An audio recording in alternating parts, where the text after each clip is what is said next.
Selamat datang di Gelanggang Wacana. Hari ini kita akan memasuki sebuah diskursus yang cukup penting ya dalam lanskap pendidikan kita di Indonesia saat ini, terutama yang berkaitan dengan implementasi pembelajaran mendalam atau PM. Fokus kita secara spesifik adalah pada kerangka pengalaman belajar. Tepat sekali.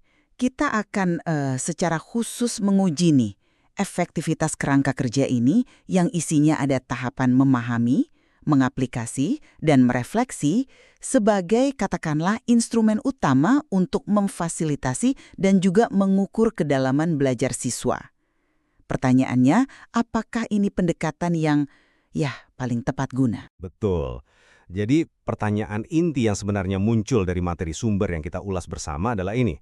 Apakah kerangka pengalaman belajar dalam pembelajaran mendalam dengan 3 tahapannya itu memahami, mengaplikasi, merefleksi, itu benar-benar merupakan pendekatan yang lebih unggul kalau dibandingkan dengan taksonomi kognitif yang mungkin sudah lebih mapan ya, seperti Solo atau Bloom, dalam hal memandu perancangan dan juga asesmen untuk mencapai kedalaman belajar siswa, khususnya dalam konteks pendidikan Indonesia. Nah, dalam diskusi ini saya mungkin akan mengambil posisi bahwa meskipun kerangka pengalaman belajar ini menawarkan alur yang kelihatannya menarik ya, tapi taksonomi kognitif tradisional, khususnya taksonomi Solo, itu memberikan tingkat presisi yang menurut saya esensial dan tidak tergantikan untuk mengukur serta merencanakan kedalaman kognitif secara spesifik. Dan ini kan inti dari pembelajaran mendalam itu sendiri. Sebaliknya, saya akan berargumen bahwa kerangka pengalaman belajar ini justru menyediakan pendekatan yang lebih holistik dan juga lebih bermakna. Fokusnya pada proses otentik yang dialami siswa, gimana sih mereka memahami, lalu menerapkan, dan merenungkan, ini rasanya lebih selaras dengan jiwa dan tujuan menyeluruh dari pembelajaran mendalam. Mari kita mulai saja ya, dengan memaparkan dasar argumen kita masing-masing. Baik, jadi perspektif saya ini berangkat dari pemahaman bahwa kerangka pengalaman belajar dengan siklusnya memahami, mengaplikasi, merefleksi, itu bukanlah sekedar label untuk tingkatan kognitif yang statis gitu ya. Ini lebih merupakan representasi sebuah proses pembelajaran yang dinamis, berkelanjutan, dan juga bertahap. Tahap memahami itu tidak hanya soal menerima informasi, tapi bagaimana siswa secara aktif membangun konstruksi pengetahuannya sendiri ya kan? Menghubungkan ide-ide baru dengan apa yang sudah dia tahu sebelumnya. Ini mencakup dimensi pengetahuan esensial, pengetahuan aplikatif, sampai ke nilai dan karakter yang relevan. Jadi ini fondasi yang aktif. Kemudian tahap mengaplikasi ini, nah ini jantungnya pengalaman, di mana siswa itu tidak hanya tahu bagaimana menggunakan pengetahuan, karena itu sebenarnya masih bagian dari memahami, tapi dia benar-benar mengalami penggunaan pengetahuan tersebut dalam konteks yang otentik, yang relevan dengan kehidupan nyata. Ini momen pendalaman yang krusial menurut saya. Dan akhirnya merefleksi, ini menjadi penutup siklus yang sangat penting, mendorong siswa untuk secara sadar mengevaluasi apa sih yang sudah dipelajari, gimana prosesnya, dan apa implikasinya bagi diri mereka. Sekaligus juga membangun kemampuan regulasi diri, keterampilan metakognitif untuk mengelola pembelajaran mereka sendiri. Kerangka ini secara inheren terhubung dengan prinsip-prinsip PM, pembelajaran yang berkesadaran, bermakna, dan menggembirakan. Jadi ia menciptakan pengalaman yang utuh, tidak terkotak-kotak. Sifatnya yang lebih bersifat konseptual sebagai alur pengalaman ya, bukan sintaks teknis, ini memberi fleksibilitas buat guru untuk mengintegrasikan berbagai strategi dan model pembelajaran.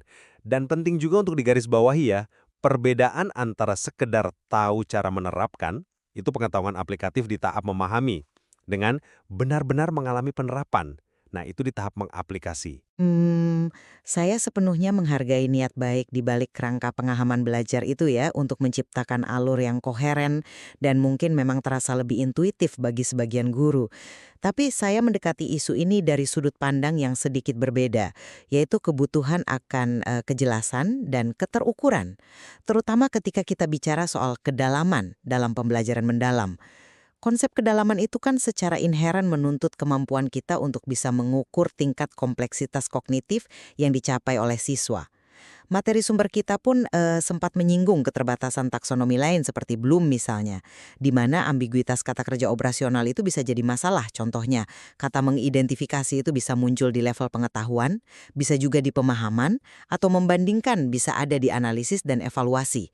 Ini kan membingungkan ya. Nah, disinilah taksonomi Solo Structure of Observed Learning Outcomes yang juga dibahas dalam materi kita menunjukkan keunggulannya. Solo itu secara eksplisit dirancang untuk mengamati dan mengkategorikan hasil belajar siswa berdasarkan tingkat kompleksitas strukturnya. Jadi dia membedakan level pemahaman secara cukup jelas, mulai dari prestructural, di mana siswa belum benar-benar menangkap konsep, lalu unistructural menangkap satu aspek relevan saja, multistructural menangkap beberapa aspek tapi belum nyambung gitu. Relasional, nah ini dia mampu menghubungkan berbagai aspek dan melihatnya sebagai satu kesatuan, sampai extended abstract, di mana siswa bisa menggeneralisasi, melihat dari perspektif baru, dan mentransfer ke konteks lain. Presisi semacam ini menurut saya sangat vital. Mengutip dari sumber kita nih, Solo itu membantu guru mengidentifikasi dan mengkategorikan hasil belajar dengan lebih mudah. Dan yang krusial, membantu merancang pengalaman belajar lanjutan yang menantang secara tepat. Jadi gak terlalu mudah, gak terlalu sulit juga. Tingkat presisi diagnostik ini, nah ini yang menurut saya kurang terdefinisi dengan jelas dalam deskripsi tahapan memahami, mengaplikasi, atau merefleksi yang sifatnya lebih luas dan ya lebih berorientasi pada proses. Selain itu, jangan kita lupakan juga penekanan dalam materi sumber bahwa surface learning, pembelajaran permukaan yang biasanya ada di level awal taksonomi seperti unistructural dan multistructural dalam Solo, itu bukanlah sesuatu yang harus dihindari. Malah sebaliknya, itu fondasi penting untuk mencapai deep learning, pembelajaran mendalam di level relational dan extended abstract. Kita kan nggak bisa serta-merta lompat ke pemahaman mendalam tanpa membangun dasar pengetahuan permukaan yang kuat dulu. Dan taksonomi seperti Solo ini memberikan semacam peta jalan untuk memastikan fondasi itu terbangun dengan baik. Saya paham argumen Anda soal kebutuhan presisi ya, terutama untuk diagnosis. Tapi coba kita pertimbangkan dari sudut pandang kepraktisan implementasinya di kelas oleh guru. Kerangka pengalaman belajar dengan alur memahami, mengaplikasi, merefleksi, seringkali terasa lebih natural dan ya intuitif bagi guru dalam merancang sebuah siklus atau unit pembelajaran. Guru bisa lebih mudah membayangkan, oke, pertama saya perlu pastikan siswa paham konsep dasarnya. Terus saya akan ajak mereka mencoba ini dalam sebuah proyek kecil. Nah, kemudian kita akan diskusikan bersama apa yang berhasil dan apa yang bisa diperbaiki. Fokusnya kan pada aktivitas dan pengalaman belajar siswa yang mengalir gitu. Misalnya, merancang unit tentang ekosistem. Tahap memahami bisa eksplorasi konsep rantai makanan, tahap mengaplikasi mungkin bikin diorama atau simulasi sederhana, tahap merefleksi bisa diskusi soal dampak perubahan iklim pada ekosistem tersebut. Alur ini rasanya lebih menyatu ya dengan dinamika pembelajaran sehari-hari, dibandingkan harus secara spesifik menargetkan, katakanlah, oke hari ini kita harus mencapai level relational pada topik X. Nah, pertanyaan saya, apakah presisi taksonomi ini tidak berisiko membuat perencanaan jadi terlalu teknis dan kaku? Saya melihat kenapa alur itu terasa intuitif ya. Tapi intuisi saja bisa berbahaya kalau tidak didukung oleh pemahaman yang jelas tentang target kedalaman kognitifnya.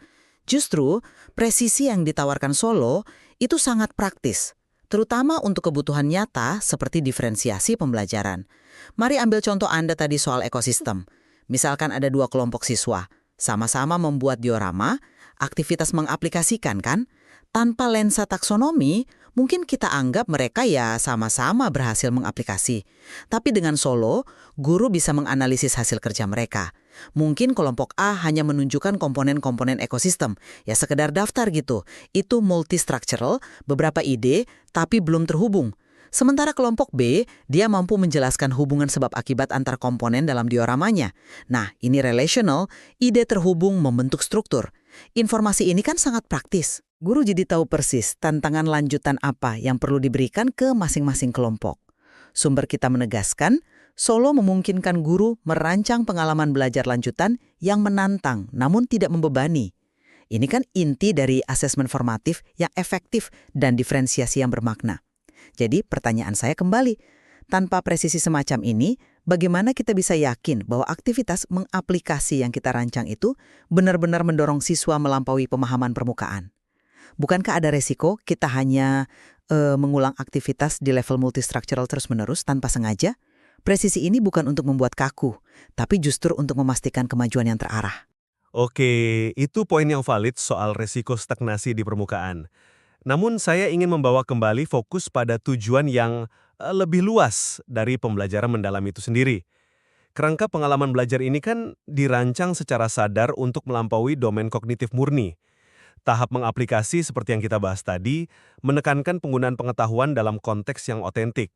Lalu, tahap merefleksi itu tidak hanya mengevaluasi pemahaman kognitif, tapi juga proses belajar, strategi yang dipakai, dan pengembangan regulasi diri. Kemampuan siswa untuk berpikir tentang cara berpikirnya, metakognisi.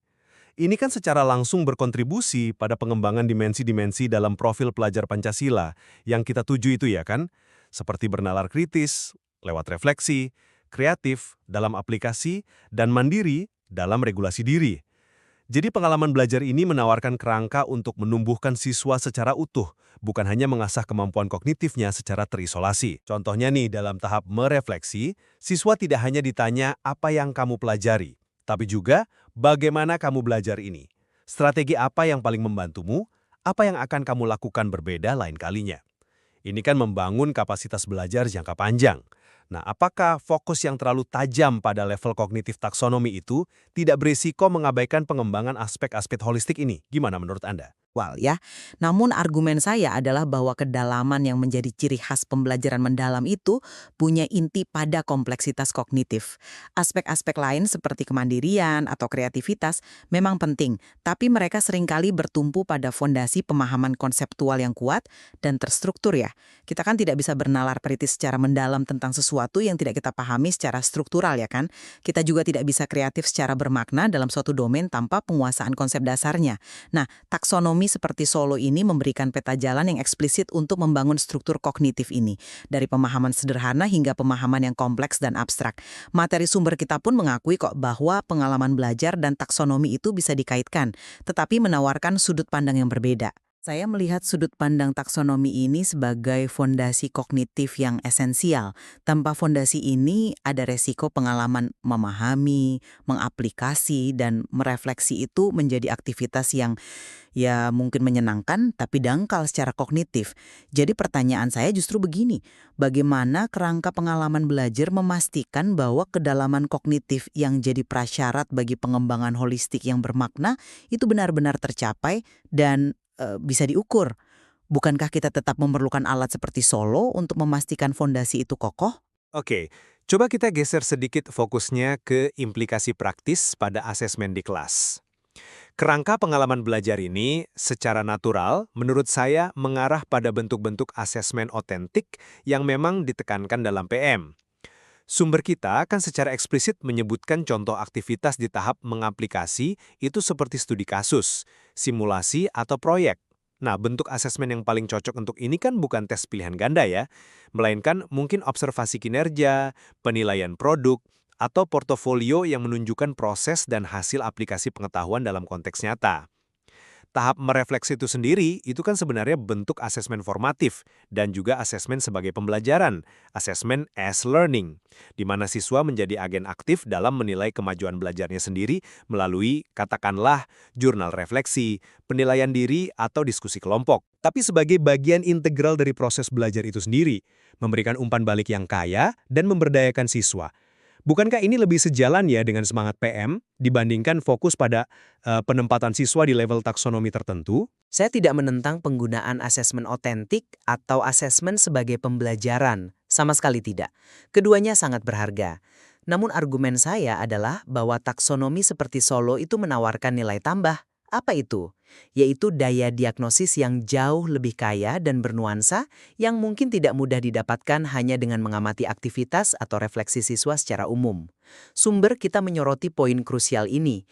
Dengan Solo, sebuah tugas belajar, misalnya proyek atau studi kasus yang Anda sebutkan tadi, itu bisa dinilai hasil belajarnya pada 5 level kompleksitas yang berbeda. Coba bayarkan kekayaan informasi yang didapat guru. Satu tugas yang sama itu bisa mengungkap apakah seorang siswa masih kesulitan memahami elemen dasar, pre atau unistructural, atau dia sudah bisa mengumpulkan fakta tapi belum menghubungkannya, multistructural, atau dia sudah mampu melihat hubungan dan gambaran utuh, relational, atau bahkan bisa melihat melampaui konteks tugas itu sendiri, extended abstract. Ini memberikan pemahaman diagnostik yang sangat mendalam tentang di mana sebenarnya letak kekuatan dan kelemahan pemahaman siswa. Tingkat detail ini sangat penting. Misalnya ketika kita perlu memetakan pencapaian siswa terhadap katakanlah standar kompetensi lulusan, SKL, yang seringkali menuntut tingkat pemahaman kognitif tertentu. Tanpa alat ukur presisi seperti Solo, gimana caranya kita bisa secara objektif dan reliable melaporkan pencapaian SKL tersebut? Bagaimana kita memberikan umpan balik yang benar-benar spesifik untuk membantu siswa naik ke level pemahaman berikutnya? Jadi, asesmen otentik itu penting, tapi melapisinya dengan analisis Solo bisa memberikan kedalaman diagnostik yang lebih tajam menurut saya. Oke, saya mulai melihat potensi komplementaritas di sini. Mungkin cara pandang yang paling produktif memang bukanlah pengalaman belajar atau taksonomi, tapi lebih ke pengalaman belajar dan taksonomi. Saya tetap melihat pengalaman belajar sebagai kerangka kerja proses yang lebih menyeluruh, yang memandu alur pengalaman belajar siswa. Namun di dalam setiap tahapan pengalaman belajar itu, ya, taksonomi seperti Solo bisa saja digunakan sebagai alat bantu untuk memetakan dan memastikan kedalaman kognitif yang dicapai. Misalnya nih, dalam tahap memahami, tujuan kita bisa jadi beragam, mulai dari memastikan siswa mencapai level katakanlah multistructural untuk konsep dasar, sampai mendorong mereka ke level relational untuk analisis yang lebih kompleks. Demikian pula dalam mengaplikasi, kualitas aplikasi bisa dinilai pakai level Solo untuk melihat apakah itu sekedar penerapan resep, mungkin multistructural, atau sudah merupakan adaptasi cerdas berdasarkan pemahaman mendalam, relasional, atau bahkan extended abstract. Jadi, pengalaman belajar menyediakan semacam peta perjalanan besarnya, sementara Solo menyediakan checkpoint kualitas kognitif di sepanjang perjalanan itu. Kerangka pengalaman belajar kan tidak meniadakan level kognitif, tapi mungkin membingkainya dalam siklus pengalaman yang lebih utuh. Gimana kalau begitu? Gagasan integrasi tersebut, meskipun saya mungkin akan sedikit membalik penekanannya ya. Saya tetap cenderung melihat taksonomi seperti Solo sebagai struktur dasar atau tangga kognitif yang esensial. Tangga inilah yang memberikan definisi operasional yang jelas tentang apa sih artinya mendalam itu. Nah, tahapan pengalaman belajar memahami, mengaplikasi, merefleksi itu menjadi lebih bermakna dan terarah ketika kita punya pemahaman yang jelas tentang level-level kognitif yang ingin kita capai di setiap tahapannya yang dipetakan oleh Solo. Tanpa pemetaan kognitif yang jelas ini, ada resiko tahapan-tahapan tersebut jadi kurang terdefinisi target kedalamannya. Gimana kita memastikan proses memahami benar-benar membangun fondasi unistructural dan multistructural yang kuat sebelum kita mendorong siswa mengaplikasi di level relasional. Seperti yang sudah kita diskusikan dan ditegaskan juga dalam sumber, surface learning, level-level awal Solo, itu adalah prasyarat mutlak untuk deep learning, level-level akhir Solo.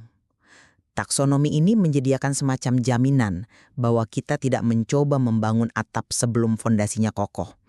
Jadi ya, integrasi mungkin saja, tapi bagi saya struktur kognitif dari taksonomi adalah tulang punggung yang memastikan proses dalam pengalaman belajar itu benar-benar mengarah pada kedalaman yang substantif dan yang penting terukur.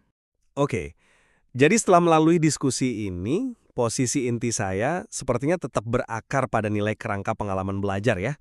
Memahami, mengaplikasi, merefleksi sebagai panduan proses yang holistik dan rasanya cukup relevan bagi guru-guru kita di Indonesia. Kerangka ini membantu kita merancang sebuah perjalanan belajar yang otentik, yang tidak hanya berhenti pada penguasaan konsep, tetapi mendorong siswa untuk aktif menggunakan pengetahuan itu dalam konteks yang bermakna dan juga secara sadar merenungkan proses belajarnya. Ini rasanya selaras dengan upaya kita mengembangkan siswa secara utuh sesuai prinsip PM dan juga profil pelajar Pancasila. Sementara saya ya, dengan tetap menghargai alur proses tersebut, terus menegaskan kembali pentingnya presisi dalam mendefinisikan dan mengukur kedalaman kognitif yang menjadi jantung dari pembelajaran mendalam itu.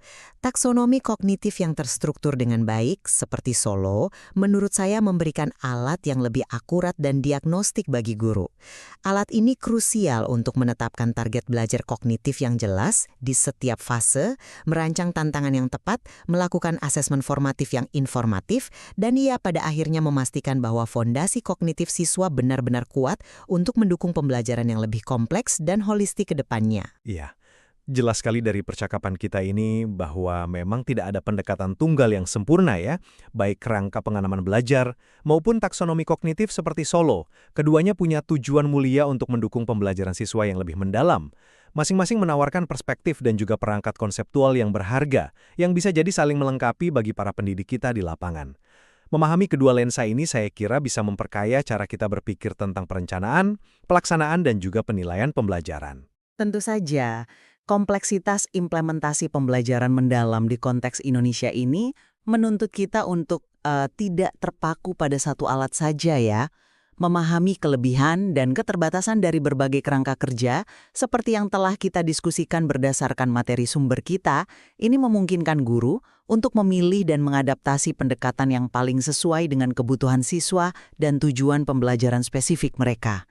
Jadi, ya, kalau fokus utama Anda adalah merancang alur kegiatan yang otentik dan dirasakan utuh oleh siswa, pengalaman belajar mungkin menawarkan panduan yang intuitif. Namun, jika Anda perlu mendiagnosis secara presisi tingkat pemahaman kognitif siswa, entah untuk diferensiasi atau mungkin pelaporan pencapaian seperti SKL, standar kompetensi lulusan, nah, Solo memberikan alat ukur yang lebih tajam. Pada akhirnya, ya, dialog seperti ini penting untuk terus mempertajam pemahaman kita bersama.